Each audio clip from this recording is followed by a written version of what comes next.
Hello everyone and welcome to the ISC Squared security briefing for today. My name is Tony Vita and I'll be the moderator for today's webinar. I'm also the Director of Cybersecurity Advocacy for the Asia Pacific region with ISC Squared. As always, it's a pleasure working with all of our members, our associates and our guests towards achieving a safer and more secure cyber world. Before we start today, a few friendly reminders. ISC Squared members will earn 1 CPE by completing today's webinar. Please make sure that you're signed in to your ISC Squared account with your member ID so that CPEs will automatically be submitted into your account.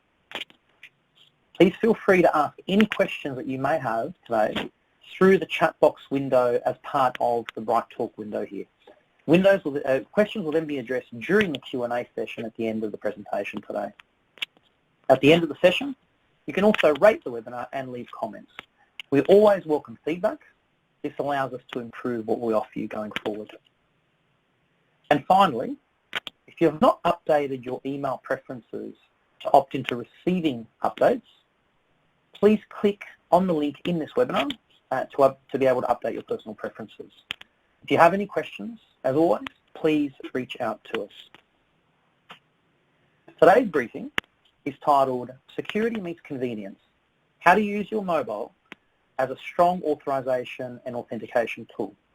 Our presenters today are Michal Kasuba and Maciek Novak at Comarch. Michal has worked in cybersecurity for 5 years.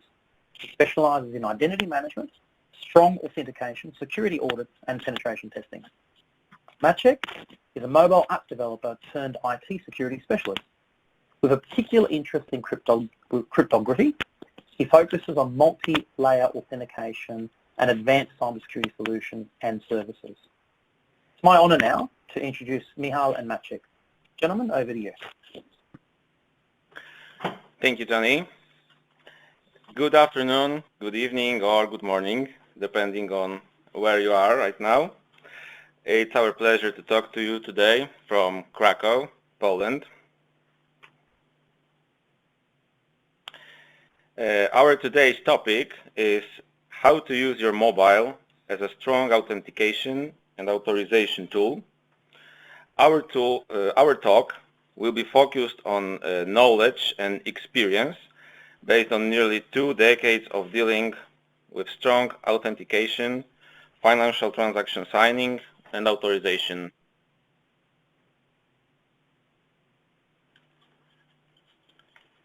During our talk, we will explain what is 2FA or two-factor authentication, what are the differences between various shortcuts you can see when exploring the topic of strong authentication, what are the challenges of strong authentication based on various tools available on the market, pros and cons of strong authentication and authorization based on mobile phones, what are the PSD2 or Payment Service Directive requirements and best practices.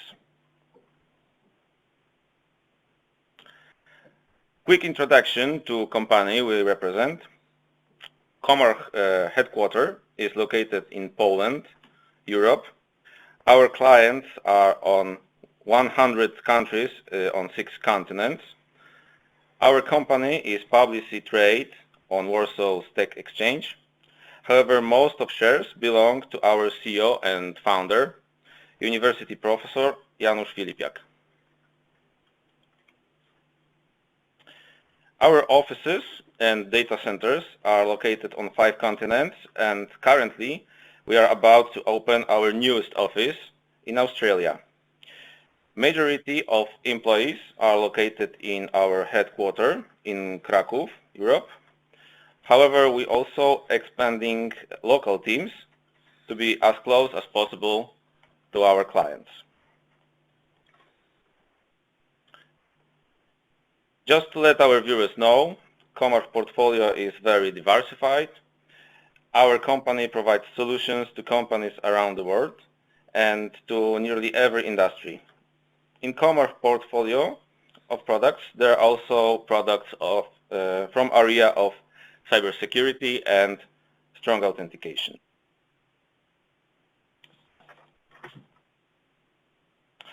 Let's start talking about the authentication. Single factor or single step verification is similar to single key to your padlock or a door. In computer systems, credential is a part of login and password. In today's cybersecurity world, it is not enough for staying secure with just single factor. Just like a regular padlock with a key will not secure your home enough. And what are the most common threats that single factor is prone to? According to many reports, researches, and information that are coming to us nearly every day, most popular way to get someone's password is to use keylogger against him. Other way is to send targeted phishing message or to steal users' database. According to our own research, in banking industry, about 80 to even 95% of attacks starts from phishing. Just to let you know how it works or how to hack anybody. Attacker or fraudster sends message that looks like it was sent in behalf of institution. Victim simply provides credentials on page that looks like original page of institution, but in fact, credentials are grabbed by attacker and can be later used in next steps of attack. So remember, be careful, everyone can be a victim of attack. Other very popular attack is database stealing. Due to insufficient security measures on many internet services and internet stores, their databases that were stolen or hacked contain a lot of user credentials are available for everyone to buy. Prices on black market starts from just a few dollars for database with millions of records. And why it is so dangerous? Users tend to reuse their passwords on many services. Leaked credentials from one internet service will most likely work on many others. According to Yahoo, about 25% of passwords that were stolen last year still can be used with Google. Now you can see the list that comes from one of the known credential leakage. That list tells us that people don't care about the complexity of passwords and tend to use easy to remember passwords rather than more secure ones. As you can see, most of them look familiar. For example, 1234 or QWERTE are often used because they are easy to be typed on keyboard. Those passwords are not only easy to guess, but also can be broken using brute force or dictionary-based attacks. This is common knowledge that users are weakest link in security chain. You can educate and train people. You can show them how to distinguish legitimate login page of your institution from one that's prepared by fraudsters. Or tell them not to click on links on emails. But according to ICT Security Magazine, still majority of attacks on infrastructure and services comes from phishing and login theft. We may conclude that authentication requires more than a login and password pair to be safe and secure. It is worth to mention that in some industry sectors, regulations require strong authentication to be implemented. To sum up this part, login and password credential nowadays should not be considered as secure. People are reusing credentials. They don't know if their passwords were compromised. And databases that contain login credentials are stolen almost every day and can be bought by anyone on dark web and used for bad purposes. By the way, it's easy to check if your email address appeared in known credentials breach. There are services like haveibeenpwned.com where you can check that. And we believe it is safe to do so regularly. And that leads us to an extra layer of security that is used to make sure that people trying to gain access to an online account are who they say they are. Second-factor authentication or multi-factor authentication consists of combination of authentication factors that come in 3 different types. Something you know. This could be a password, personal identification number, or answer to secret question, for example, answer for a challenge. Usually, it's simply the same password we discussed about earlier. Next factor is something you have. It can be like a credit card, smartphone, hardware token, or other device. Third possible factor is something you are. That can be biometric pattern of a fingerprint, an iris scan, voice print, face ID. This factor is most problematic because it requires specific sensor, and also you need to know that the password can be changed easily, which you cannot say about the changing biometry. For this presentation needs, we can distinguish 2 types or families of authentication methods. We will talk about, let's say, traditional 2FA and strong customer authentication tools. The traditional 2FA solutions are PAN cards, SMSs, and hardware tokens. Until now, for instance, in electronic banking, they were used and considered safe. Currently, they may be considered deprecated and not so user-friendly because their one-time password needs to be rewritten manually, so malicious actor can capture them with malware, and beware, as we mentioned earlier, it is one of the most popular common threats. Currently, strong customer authentication solutions are used. They provide authentication or authorization on an external device, and communication takes place via a separate channel, an independent medium which definitely increases the level of protection and prevents from the interception of a second factor by a malicious actor. PAN cards.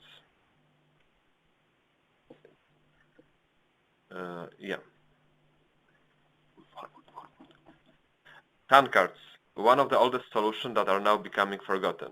They are easy to implement, easy to use, and have very low operating costs. They are easy and cool for temporary employees. For example, if someone who is authorized to log into the system just a few times.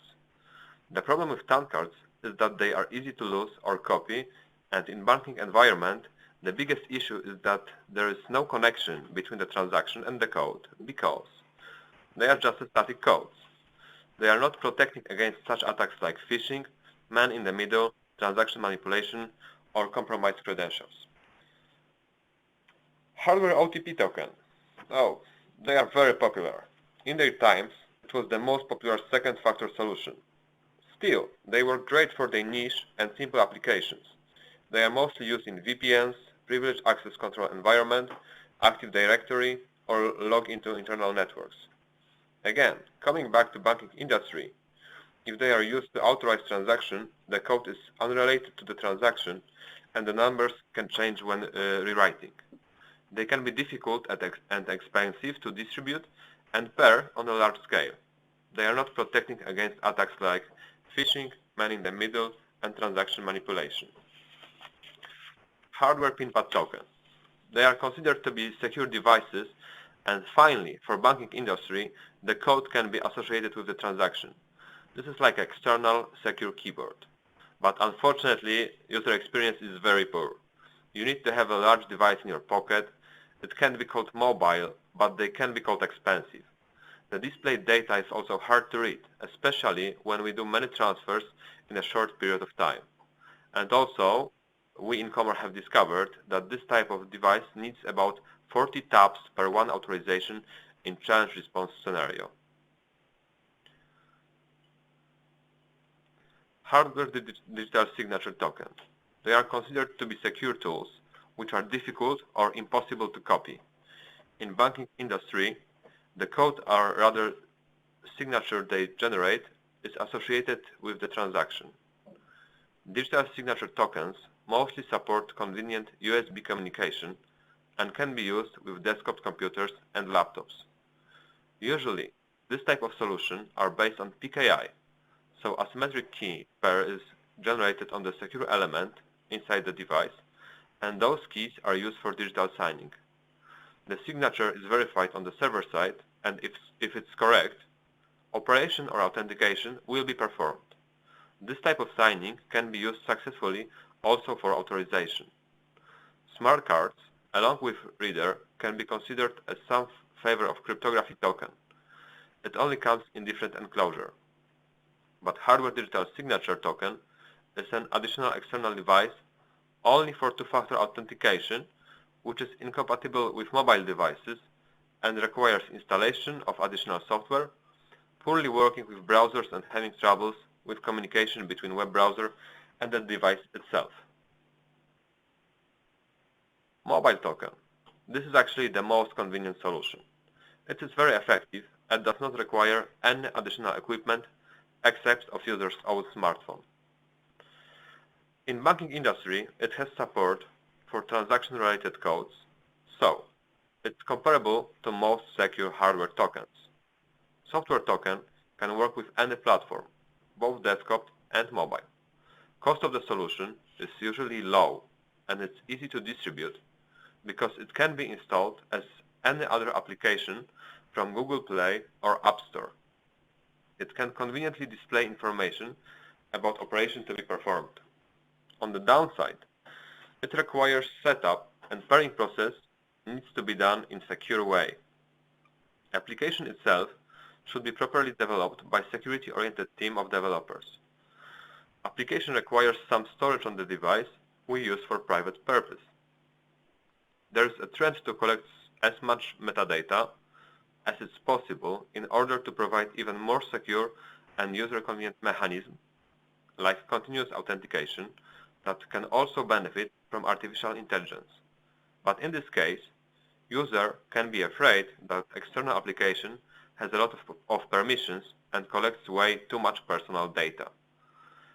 2FA mobile applications are a great solution for loyalty, e-commerce, social media, and transaction authorization.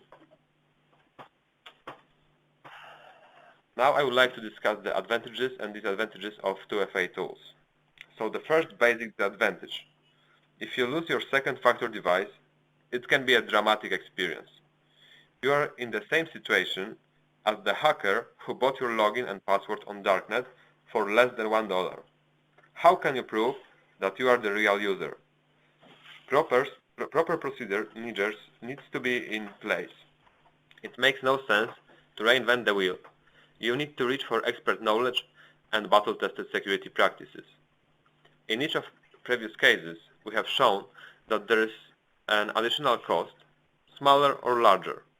With the effect of scale, this is a lot of money, not only for equipping users, but also for integration and maintenance.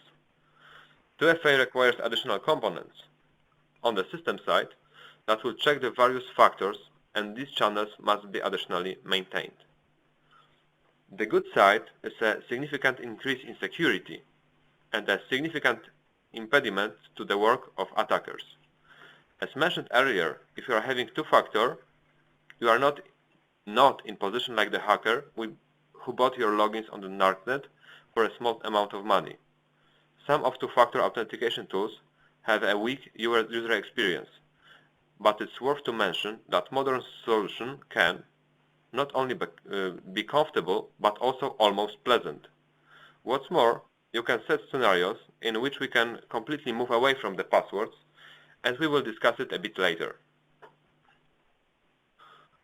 So now a bit of history. During the years, we have been working with most of globally recognizable suppliers of hardware tokens. Usually, our team was responsible of integration token with internet banking system that will allow to sign the transaction in indisputable way.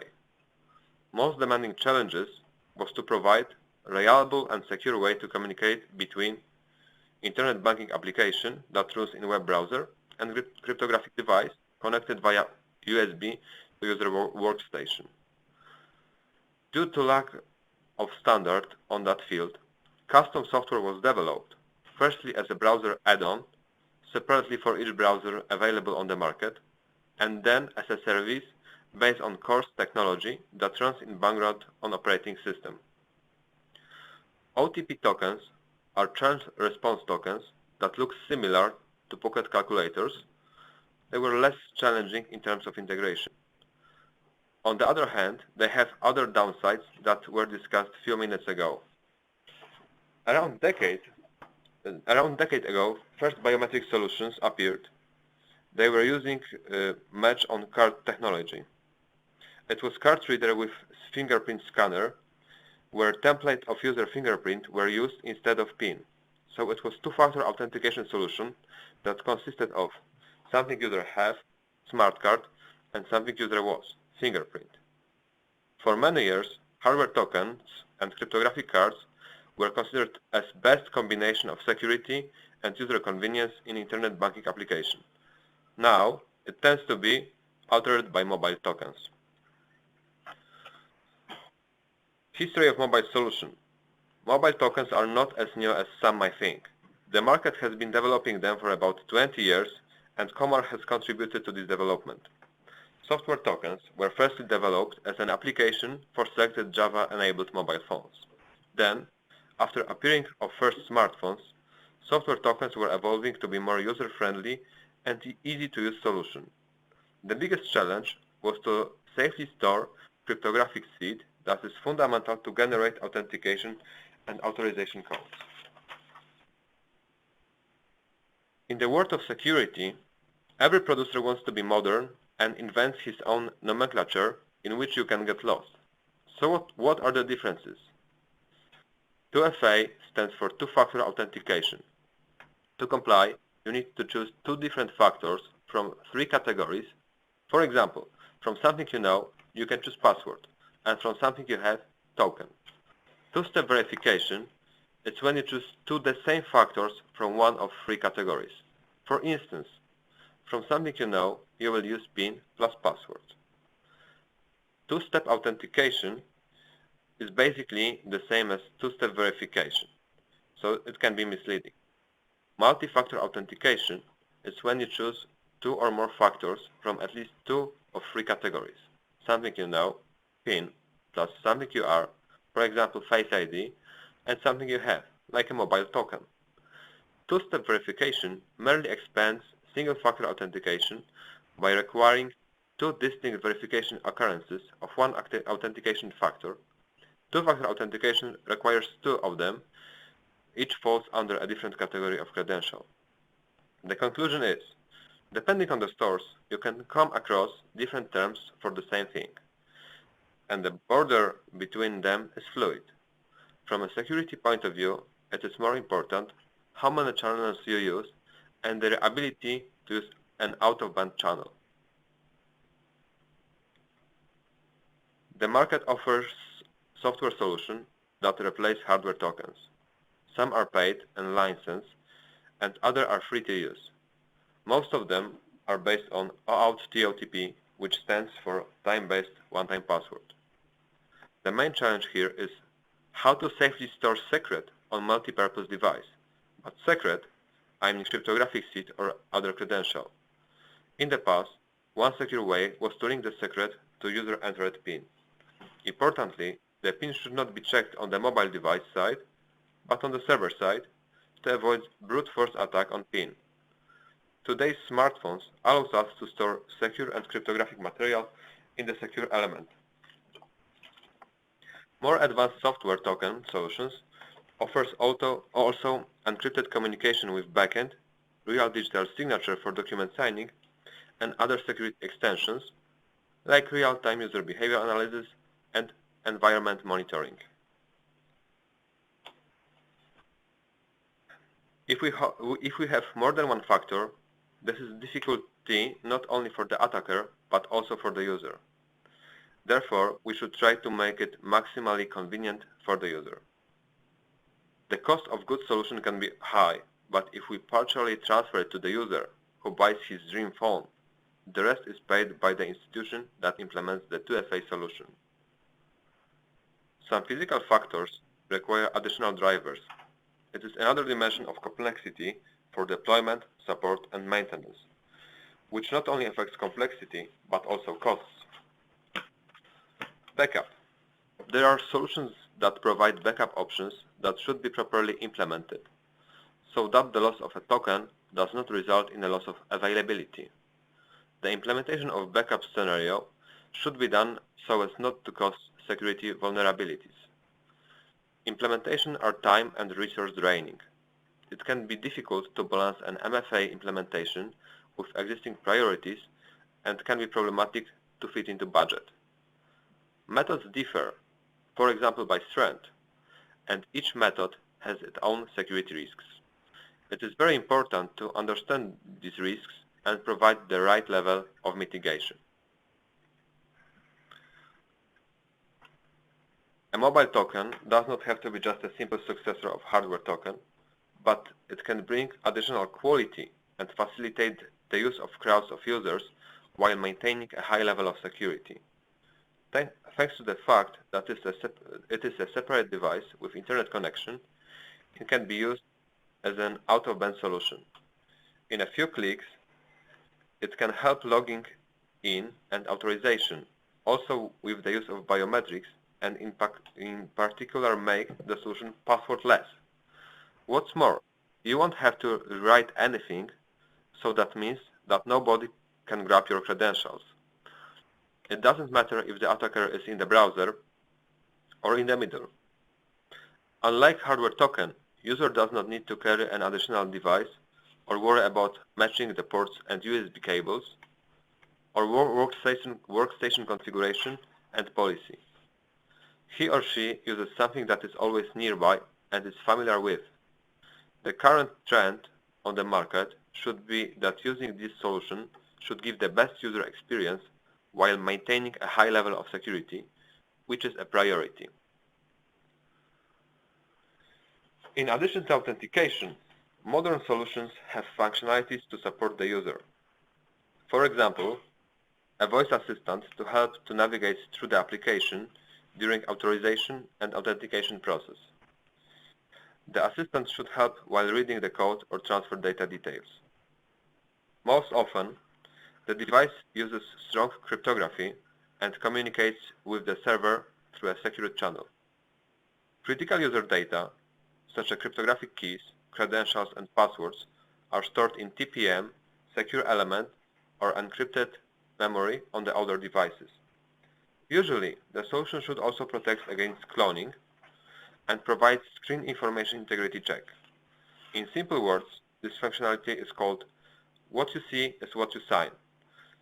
This means that the user has guarantee that all data that he sees on the screen is correct.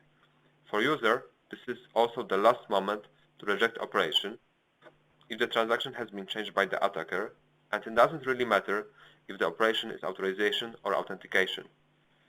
In opposite to OTP codes, authorization based on push notification is much more secure because user doesn't need to retype codes directly into web browser or application. That's why attacker could not grab the code using malware. User gets notification with operation ID, and based on that, all data connected with the authorization is received by cryptographic channel into the mobile application. That kind of solution also offers full support for finger and face biometrics and facilitate onboarding using two-dimension codes like QR.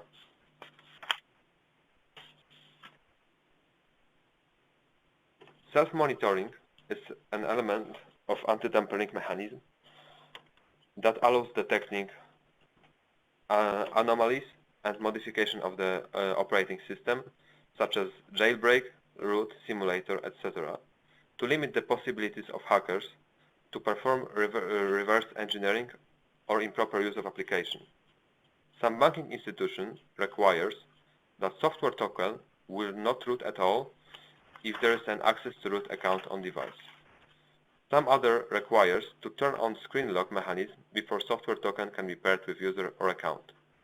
It is also placed for constant development because new versions of mobile operating system provides new features and constraints, also in area of application security. One of the requirements for banking industry that recently appeared in the European Union, but will mostly likely appear in the other parts of the world, is the requirement for strong customer authentication, which also includes the requirement for protection against memory cloning and dynamic linking. To meet the requirement of detection of typical threats with the mobile environment, anti-tampering mechanism can be used. It is also needed to protect against brute force attack and interception of authentication data, or to support integrity of displayed information and integrity and confidentiality of authentication codes. Dynamic linking is the way how data is connected with something we will call the authentication code. In the meaning of these requirements, authentication code is the hash calculated from transaction data signed by keys stored on the device. Each time the result of this operation is different, so there is no possibility to generate two the same codes from different input data. Authentication code is verified on the server side in the same way as a digital signature.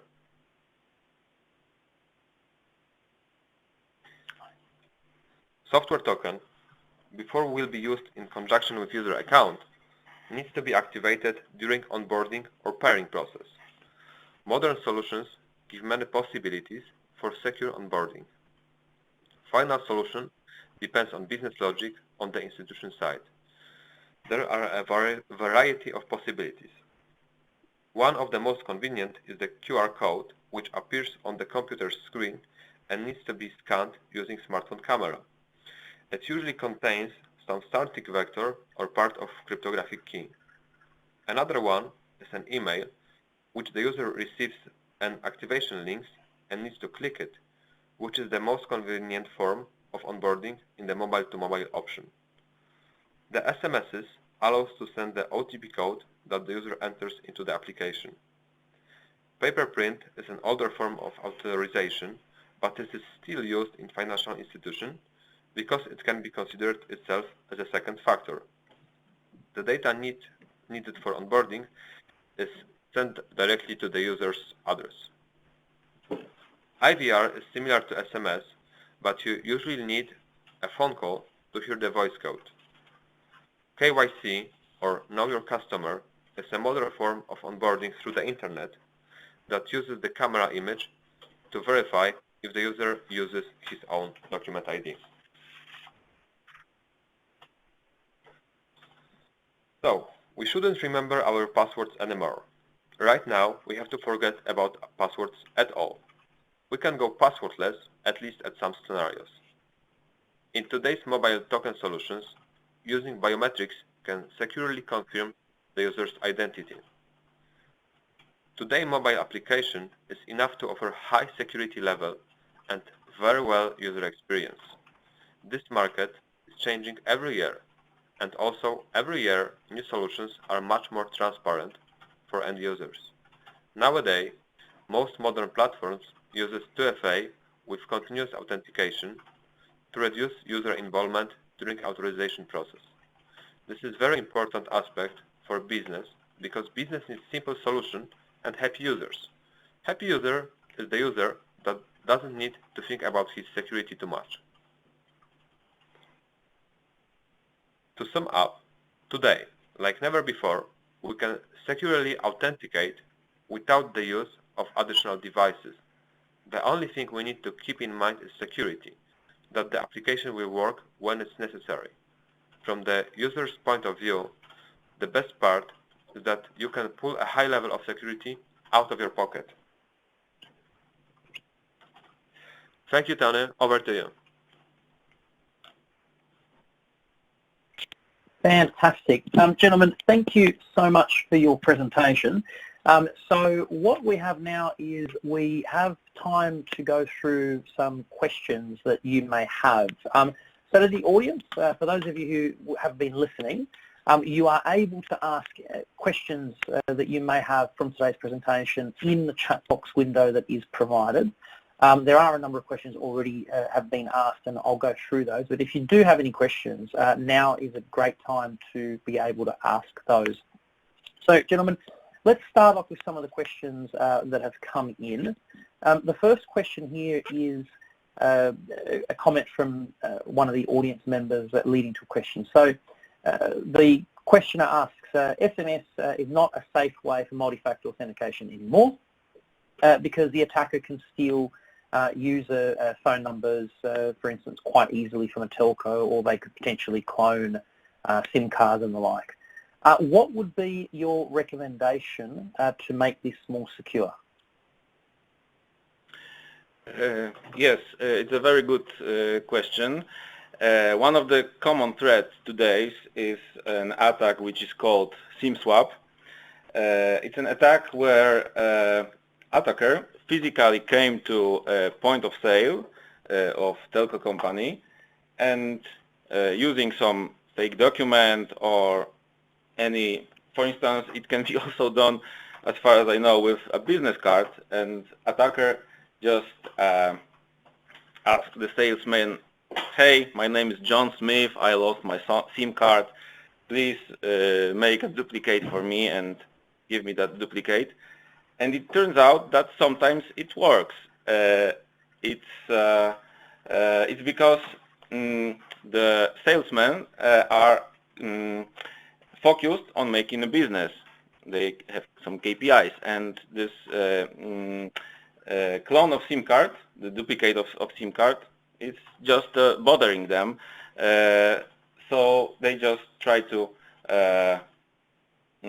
give the client what he wants and do the business. So yes, this is a big issue. Other issue is that malicious software can easily steal the SMS from mobile phone. Today's are this is also very popular attack when some, for instance, games contain a bit of malicious software which is hidden inside and activates after some time, and it can steal the SMS directly from mobile and send to attacker or fraudster. How to mitigate these problems? It's hard to mitigate in total. However, I believe that not linking to the user account with a mobile number is the first mitigation. For instance, if you are talking about the software token, it can be linked. It can be linked not directly to the phone number, but just to account. There is also a place for additional measures on procedures on telco side to avoid those SIM swap attacks. Fantastic, and great answer. Now, there are a number of questions that are starting to roll in, so that is really good. We do have some time to be able to do some questions and answers today, so if you do have any questions, really good opportunity today, as we'll have an extended question and answer session. So one of the questions, actually a couple of questions that have come in just in regards to today's slide deck. Can you advise the audience in regards to whether the slide deck is available, and if they are interested, how they can get that, please?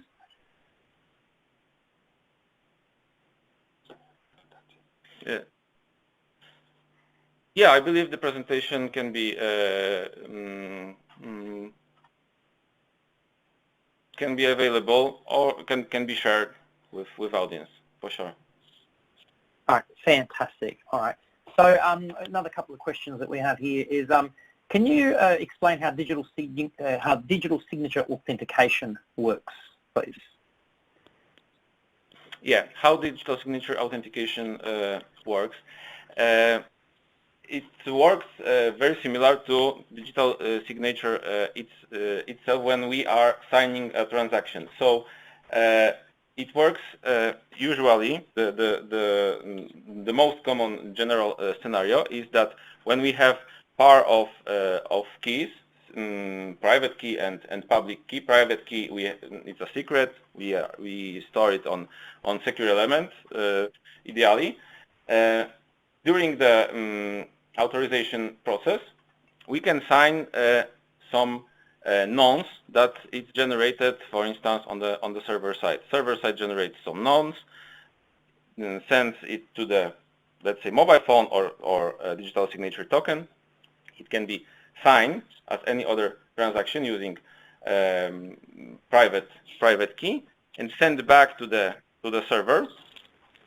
Server checks with a public key if it was signed with a with a valid key. And if so, the authentication process is done and the user can log in to the system. In very simple words, it can be done with a digital signature token or with advanced software token, for instance, the ones that our company provides.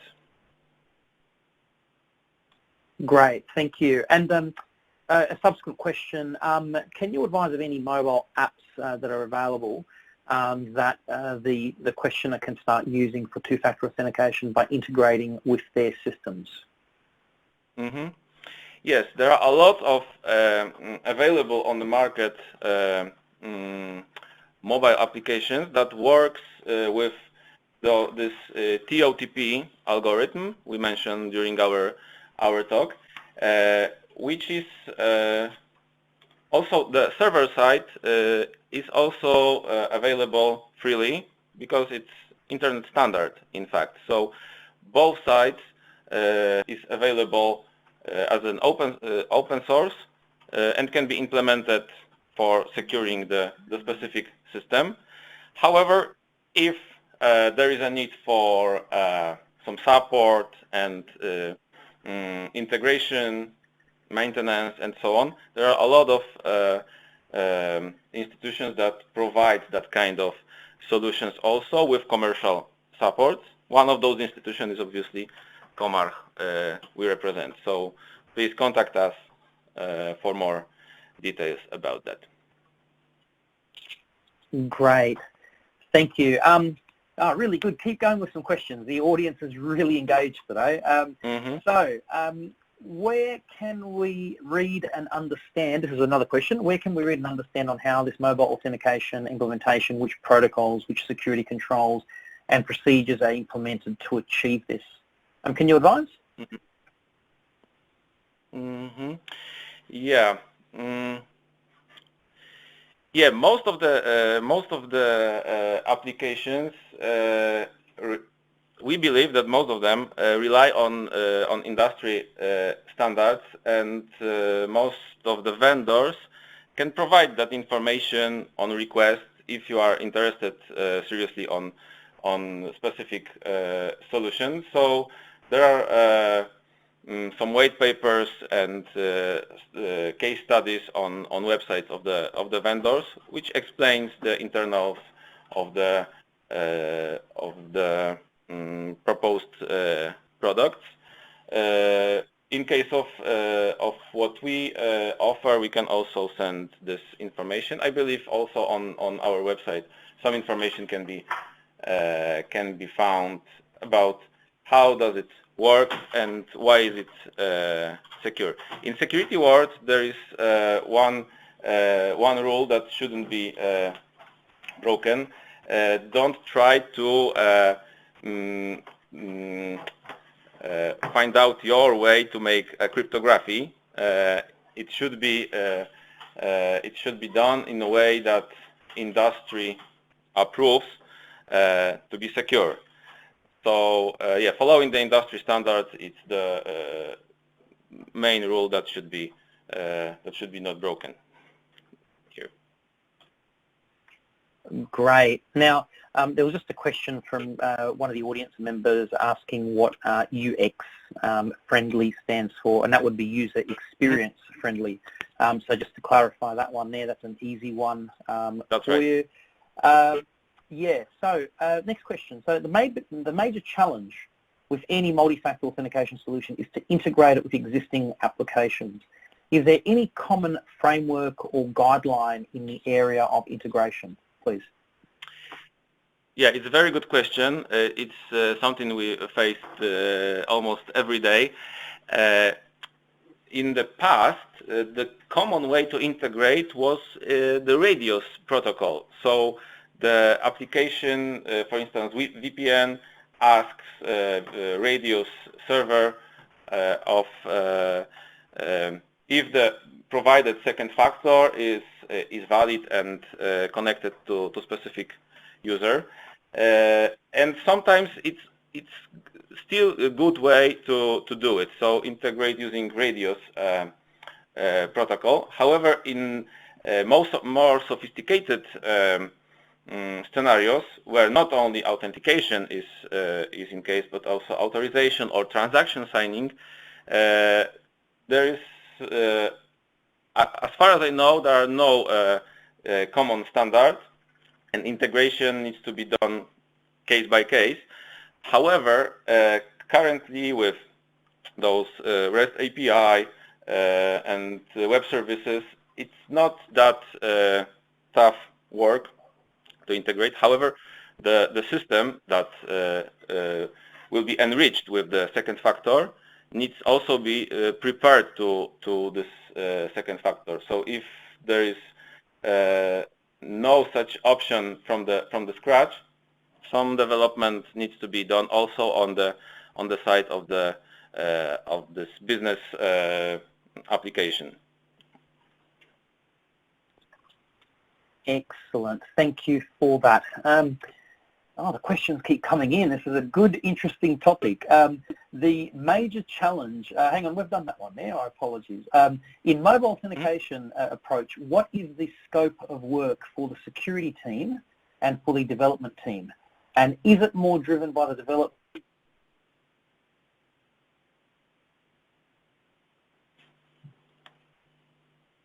Yes, I believe we lost Tony. I will read the question till the end.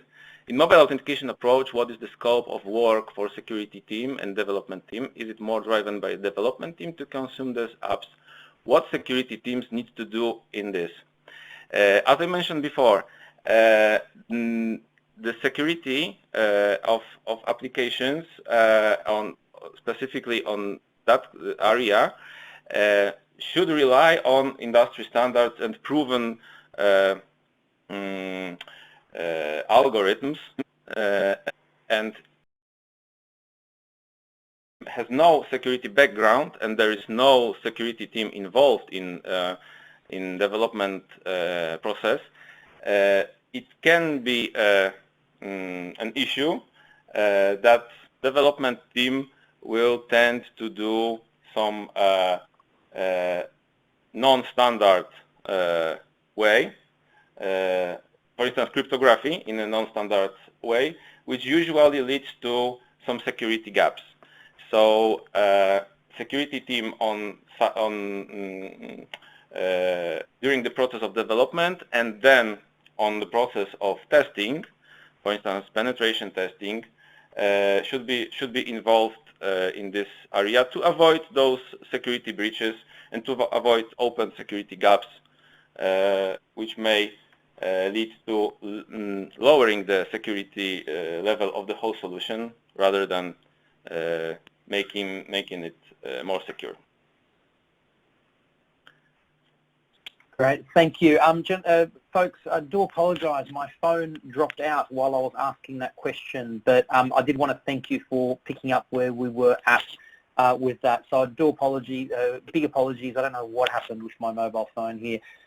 Let's go to some further questions here. So can we expect any changes to occur in the strong authentication procedures in the next, say, 5 years, please? Yeah, it's a very good question. It's hard to predict the future. However, I believe more and more services will allow or even require to use the strong authentication methods. Today we can use two-step authentication or two-step verification or two-factor authentication on social media, Google account, and many other devices. It's hard to predict future, especially in area of IT security. However, we observe that cyber attacks is an issue that needs to be considered as one of the biggest issues in today's business. And since most of attacks comes from phishing and identity theft, strong authentication can be considered as first line of defense. In my opinion, in next years, authentication methods that are less friendly, like those hardware tokens, we were talking about will be less and less used, and as an opposite, those that are based on mobile devices will be even more user-friendly because, for instance, of so-called continuous authentication, behavioral biometrics, some AI involved in this area, and risk-based algorithms. Mobile devices can collect information like geolocation, movement patterns, and many others, metadata, that will be or even in sometimes already are used for user-friendly and secure authentication and authorization. Excellent, thank you. Another question is a question here. What is a better solution in your view and opinion, a hardware or a software token? Yeah, answer is obviously it depends. Hardware tokens are built to be secure by design. So those are devices that were designed from the scratch to provide that one functionality. It means that in most cases it's unproofable, and it doesn't make sense from financial way to hack them or try to clone, for instance. So attackers on the systems where hardware tokens are used are trying to find vulnerabilities in other parts of the system. If we are talking about the software token, it's usually an application that runs on general purpose device, so Android or iOS mobile phone. So they are as secure as device or operating system itself. So you can definitely try to find more vulnerabilities here than in hardware tokens. However, if proper security measures are in place, like those required by Payment Service Directive 2, PSD2, for instance, mechanism that prevents from run on device that has unlocked admin or root account, they are good enough in most scenarios. And if we are talking about the banking industry, even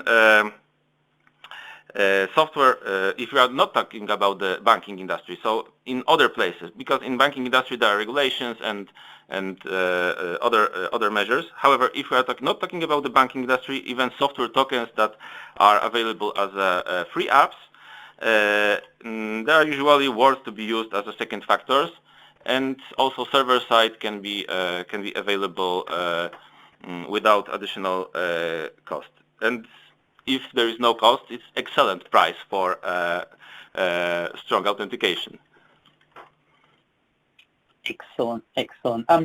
Question here is, are there any areas where passwords can still be considered as valid and can safely be used?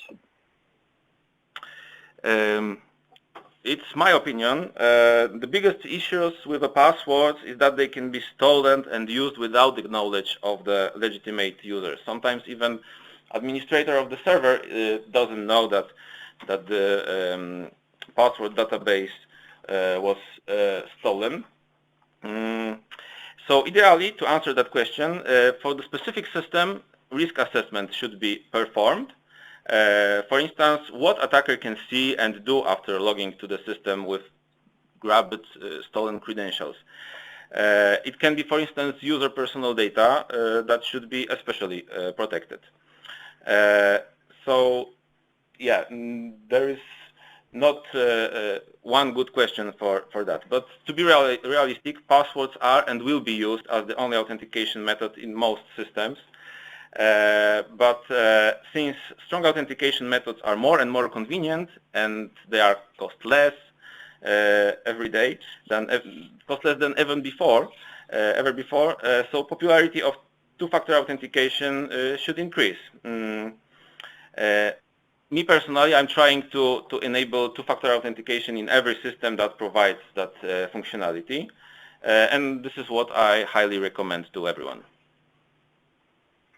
Excellent, beautiful. Now, there's another question that's just come in. So with web authentication that's going to be supposedly implemented in native web browsers, is there going to be a need for users to enter any credentials, and is there going to be a need for multi-factor authentication after that? Can you advise? Honestly, I'm not familiar with the recent works with about the web authentication that is mentioned in that question. However, most of those initiatives requires on some step from the user to provide some information about the user. So unfortunately, I'm not expert in the web W3C web authentication mentioned in this question. But as far as I know, in every time that kind of initiative comes up, at some point you need to provide some credentials, some information about you. For instance, now when you are trying to log into to Google account and you have a strong authentication enabled, there is a possibility that you can confirm on your mobile phone that is Bluetooth connected via Bluetooth to your workstation that you want to log in. In fact, the only thing that I provide to my mobile phone was just a login and password to my Google account, and after that I can use this as a strong authentication. So, firstly, you always need to provide something to prove that you are the person you are pretend to be. Great. And I think from the questioner's perspective, I think they're asking as to whether it's going to be needed. I would say as a certified professional, the answer is yes, because not everything that you use needs a browser. So for those things that don't have browser implementation, well then you're still going to need some sort of two-factor authentication system anyway. So my view is that it will be needed regardless of whether the browsers build it in, if that's the plan or not. I've got another couple of questions, and then we will wrap it up. Do you see an era, perhaps 5 or 6 years down the line, where there will not be a requirement for authentication? And perhaps in answering this question, we can segue into another question, which is around biometrics. Do you think that this one day is going to have some sort of impact on how we authenticate for secure access? Yes, it's also the predicting of the future. Again, very tough topic. I believe the biometrics will play the big role in next few years because of the convenience of the convenience of the user, and from user from user experience perspective, it's very nice just to look at your phone to unlock it, or to touch the fingerprint sensor. And since the mobile devices are collecting more and more data about the users, this continuous authentication will be also in place.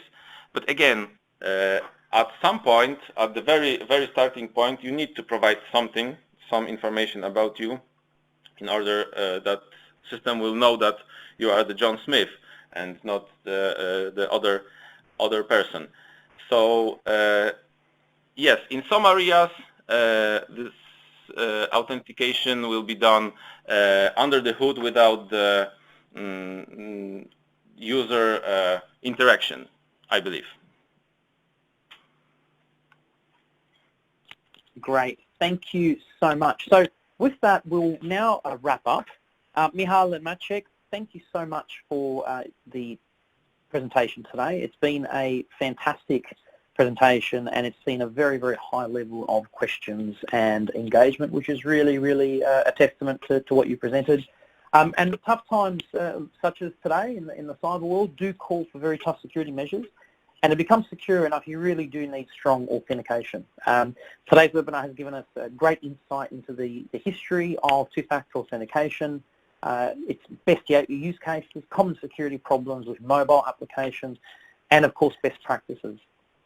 Please visit the attachments and links section of the Bright Talk window to download information related to today's presentation. The gentleman will also send those of you who have registered a copy of today's presentation via email. So for those of you who have requested today's presentation, they will share that with you following today's presentation at some point in time over the next few days. Now, our upcoming webinar will be taking place on the 16th of October, and it will be brought to you by Infoblox. Now, this will be titled DNS as a Foundational Security Architecture for Digital Transformations. Once again, this webinar will be on the 16th of October at 11:30 a.m. in India, 2 p.m. in Hong Kong, Singapore, China, and Western Australia, at 5 p.m. in Australian Eastern Standard Time, and 7 p.m. in New Zealand as well. And once again, if you do have feedback for today's presentation, we welcome that feedback. You can vote on today's presentation what you found and whether you enjoyed it, whether you found it informative. And once again, please stay connected with ISC Squared. Ensure that you update your email preferences to opt into receiving updates from ISC Squared. Please click on the link provided or visit www.isc2.org/connect. You can also follow ISC Squared on social media, through Facebook, through Twitter, through LinkedIn, and in Korea through Naver Cafe. Once again, thank you all for attending and see you all soon. Thank you. Thank you very much. Thank you very much. Thank you very much.